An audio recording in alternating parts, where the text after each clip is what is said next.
Question है, एक नाव की धारा की दिशा में चाल 22 किलोमीटर पर आवर और धारा की विपरीत दिशा में चाल 5.5 किलोमीटर पर आवर है। नाव को एक स्थान पर जाने और वापस आने में कुल 8 घंटे लगते हैं। ठीक है, जाने और वापस आने में नाव द्वारा तय की गई कुल दूरी कितनी है, ये पूछा है।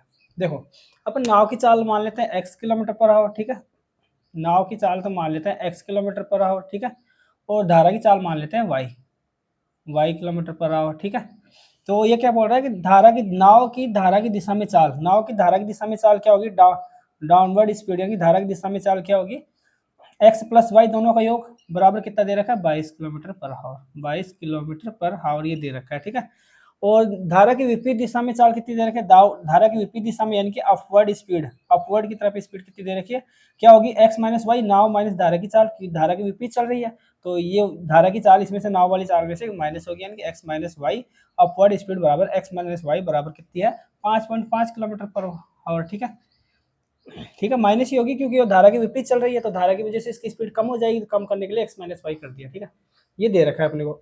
और ये क्या बोल रहा है, नाव एक स्थान पर जाने और वापस आने में 8 घंटे का समय लगती है। ये एक बिंदु है, यहाँ से ये नाव जाती है, इस तरफ जाती है और वापस आने यानी कि इस तरफ जाती है, ये डी दूरी मान लेते हैं। ठीक है, पूरी ये डी दूरी मान लेते हैं, यहाँ से जाने और वापस आने में टोटल टाइम कितना लेता है, टोटल 8 घंटे लेती है। ठीक है, ये बता रखा है, यानी कि अपन माने जाते समय उसे T1 समय लगता है। ठीक है, ये मान लेते हैं, और आते समय उसे T2 समय लगता है, तो टोटल टाइम कितना हो जाएगा, T1 प्लस T2 बराबर कितना आ जाएगा, T बराबर 8 घंटे, ये आएगा। ठीक है, कह सकते हैं। अब देखो, अगर धारा की दिशा अपन इस तरफ मान ले, धारा इस तरफ बह रही है तो धारा की दिशा में चाल कितना है, 22 किलोमीटर पर आवर, तो स्पीड तो क्या होगी, डाउनवर्ड स्पीड बराबर है 22। ठीक है, ये दे रखी है, स्पीड बराबर ये है, तो समय बराबर क्या होता है, दूरी बटे चाल होती है, दूरी कितनी है, डी है।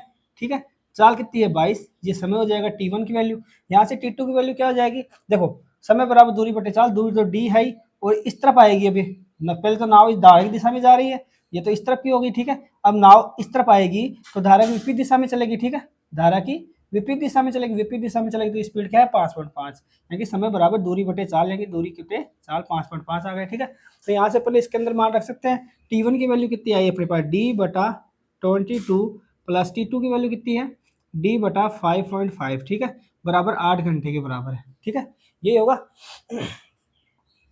अब इसको सॉल्व कर लेते हैं, सॉल्व करेंगे तो लघुत्तम क्या आ जाएगा,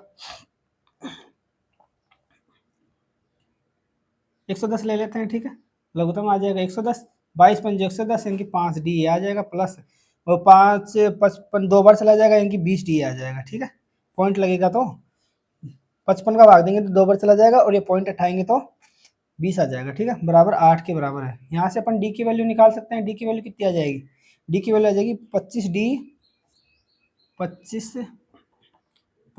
डी बटा 110 बराबर 8 दे रखा है, तो सॉल्व कर लेते हैं, 55 5 दूनी 10 और 5 दूनी 10। ठीक है, और 22 चौड़ी 35 86 5 88 बाई 5 110 22 100 22 154 बाई अंटा 176, यानी कि डी की वैल्यू कितनी आ गई अपने पास, यहाँ से डी की वैल्यू आ गई 176 बटे 5 आ गई। ठीक है, 176 बटे 5 डी की वैल्यू है। ये बोल रहा है कि नाव द्वारा तय की गई कुल दूरी कितनी है। नाव क्या है, धारा की दिशा में गई थी तो डी दूरी तय की, फिर वापस आई तो भी डी दूरी तय की, यानी कि 2 बार डी दूरी तय की, यानी कि 2D की वैल्यू ज्ञात करनी है अपने को। 2D की वैल्यू इसको 2 से गुणा कर देंगे, 2D की वैल्यू आ जाएगी 6 दूनी 12 दुक्का 80 लेंगे 7 दूनी 34 35, यानी कि 352 बटे 5 ये आ जाएगी किलोमीटर। ठीक है, ये टोटल दूरी आ गई नाव द्वारा कुल तय की गई दूरी, ऑप्शन नंबर 20 का आंसर हो जाएगा।